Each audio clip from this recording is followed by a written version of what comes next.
Bhagavate Vasudevaya. Vandeham Shri Guru Shri Juta Padakamalam. The Lord being Purnam or all perfect, there is no chance of his becoming subjected to the laws of material nature. One should therefore be intelligent enough to know that except the Lord, nobody is the proprietor of anything within the universe. That is explained in the Bhagavad Gita. Aham sarvasya prabhu, matta sarvam pravartati, iti matya bhajanti ma, buddha bhavo samanta. The Lord is the original creator. He is the creator of Brahma. He is the creator, that is also explained. He is the creator of Brahma. In the 11th chapter, the Lord is addressed as Prapitamaha, because Brahma is addressed as Pitamaha, the grandfather. But he is the creator of the grandfather also.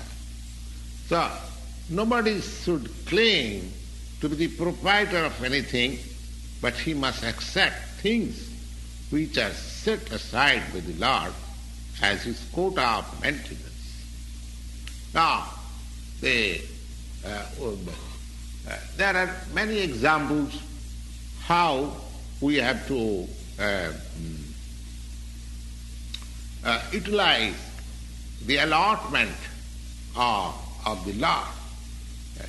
That is also explained in the Bhagavad Gita.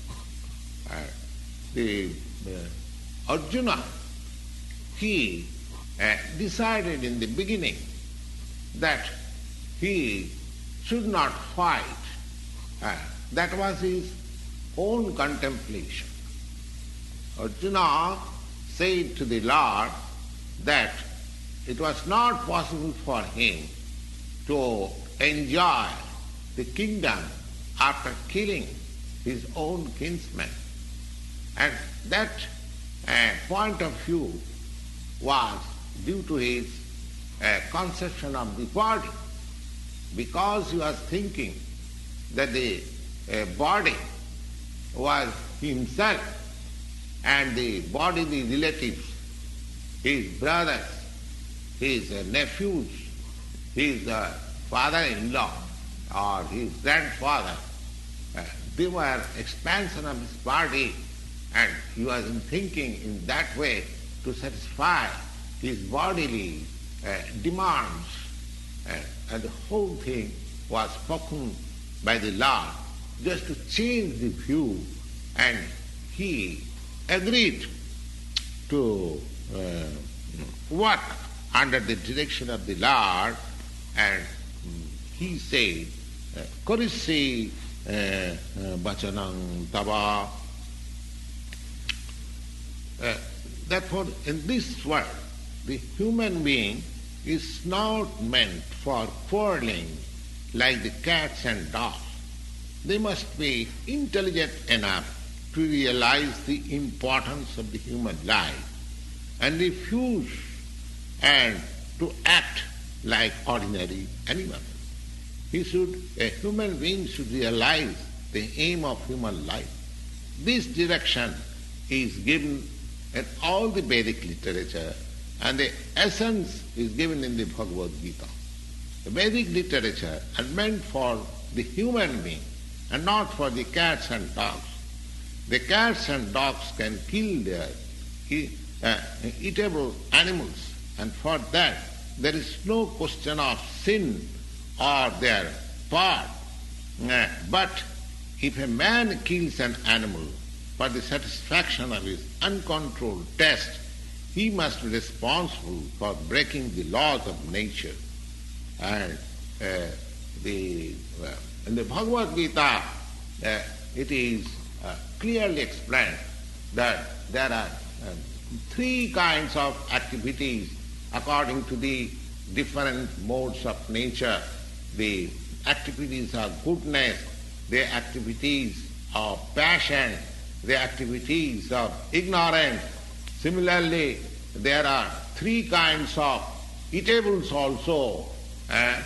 Eatables in goodness, eatables on passion, eatables on ignorance.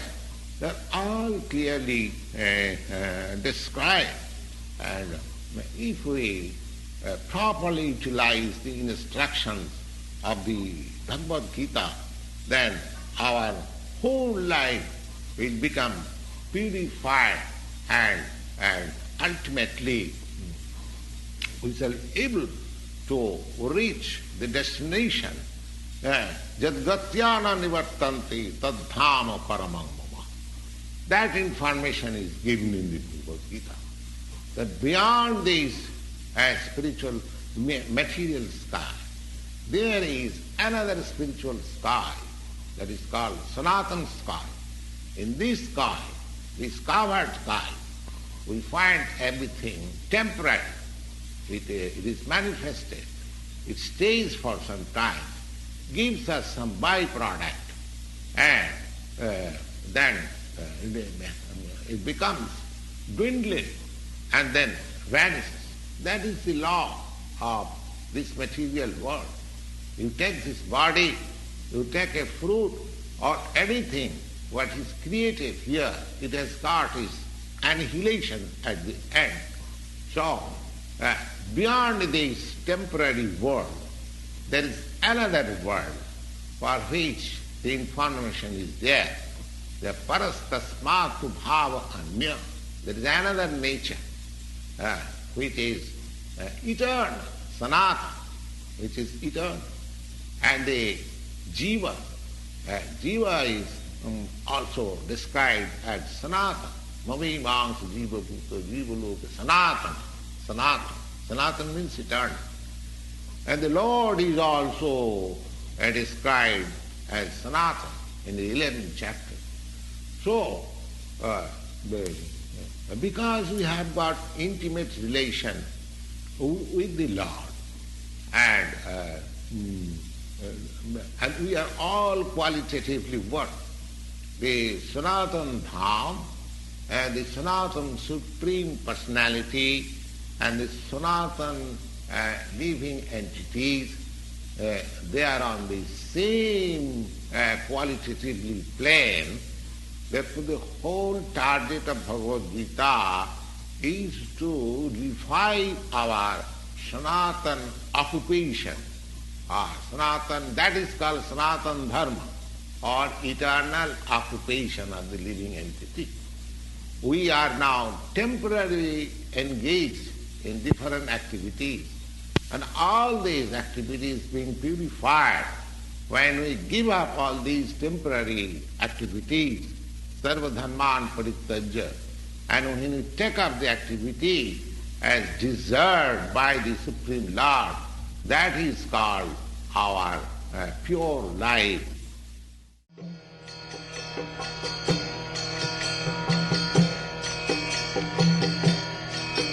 Hare Krishna, Krishna Krishna,